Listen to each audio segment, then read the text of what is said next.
Ngayong panahon ng mahal na araw ay malimit na natangkilit ng mga deboto ang mga lugar na kung saan ay matatagpuan ang mga iba't ibang imahe ng Romano Katoliko. Isa na rito ang Our Lady of Lourdes Grotto o mas kilala bilang Bamban Grotto na patuloy na binibisita maging ang mga taga-ibang lugar masilayan lamang at makapagdasal sa imahe ng Birheng Maria. Kaya ngayong Biyernes Santo, ngayong taon na ito, ay ating pupuntahan muli ang sagradong lugar na ito sa bayan ng Bamban Tarlac.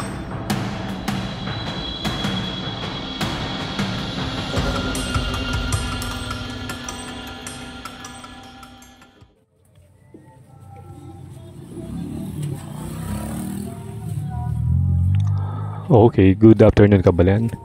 At magsisimula na yung ating paglalakad. At dito pa lang ay tanaw mo na yung grotto. At ngayon medyo hindi pa karamihan ng tao dahil mainit. Pero mamaya niyan mga 4 o'clock onwards, siguradong mapupuno na ng tao yung kalsadang ito hanggang dun sa tuktok ng grotto.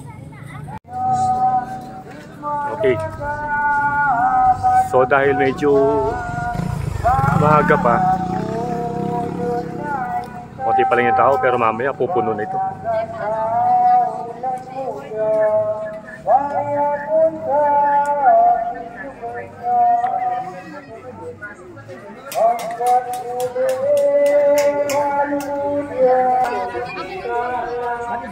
So paalala lang sa mga gusto pumunta rito, especially ngayong tag-init, ay magbaon kayo ng tubig at yung mga payong ganun, tsaka mga hand towel para siguradong may magagamit kayo pagdating nyo dun sa may itaas. Meron namang mga nagtitinda rito, marami naman, kaya lang mas maganda na yung may baon ka para every time na magpapahinga ka sa mga steps, pwede kang uminom ng tubig.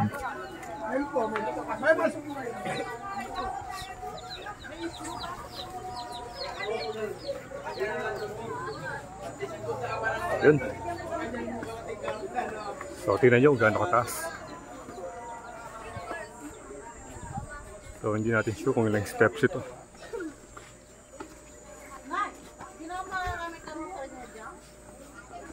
Halika tayo.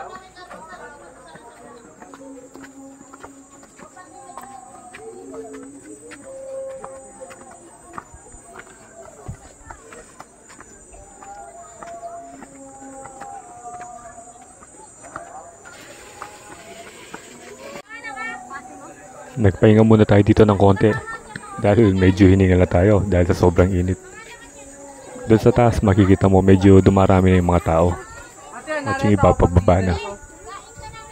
So mas maganda na yung ganito kaysa sa pag napudo ito doon ka pumunta.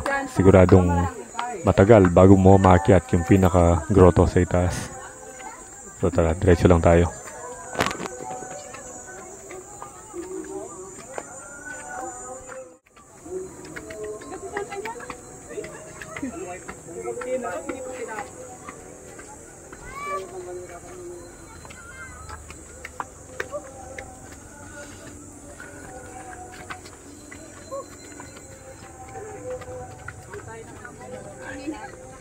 Rest muna.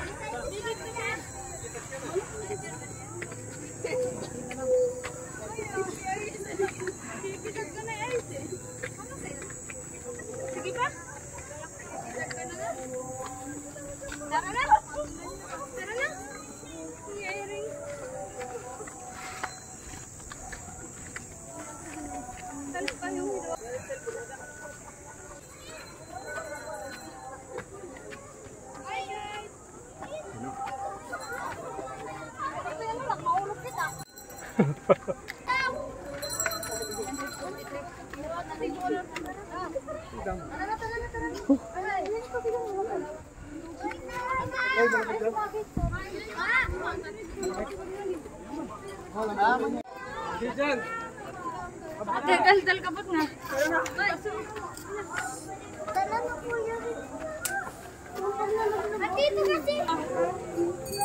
So finally, narito na tayo sa taas at kitang-kita na natin yung imahe ng Birheng Maria.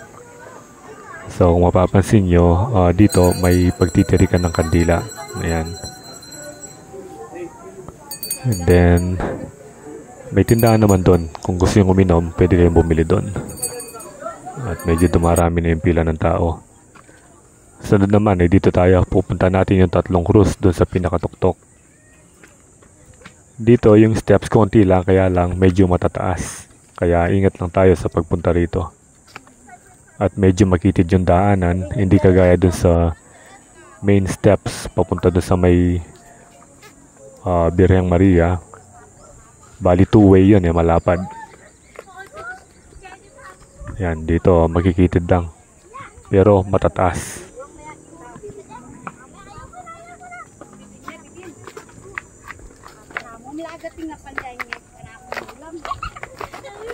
Sana all! Oy, gaminig pala sa scam na. Ano pala? Lalo ko mega.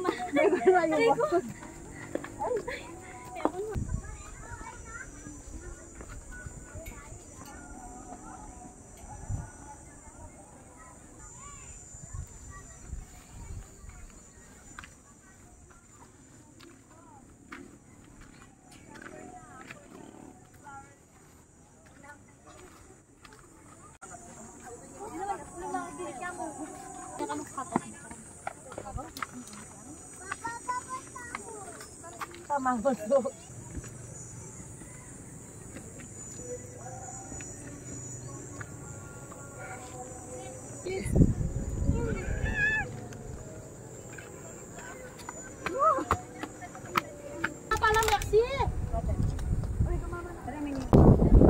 Okay, finally, narating na natin yung pinakatuktok. So, kita na natin yung tatlong krus dito. At maraming tao yung nagpapahinga. Dito parang binawal na magtitik ng kandila. So, ngayon, pwede na tayo magpalipad ng drone.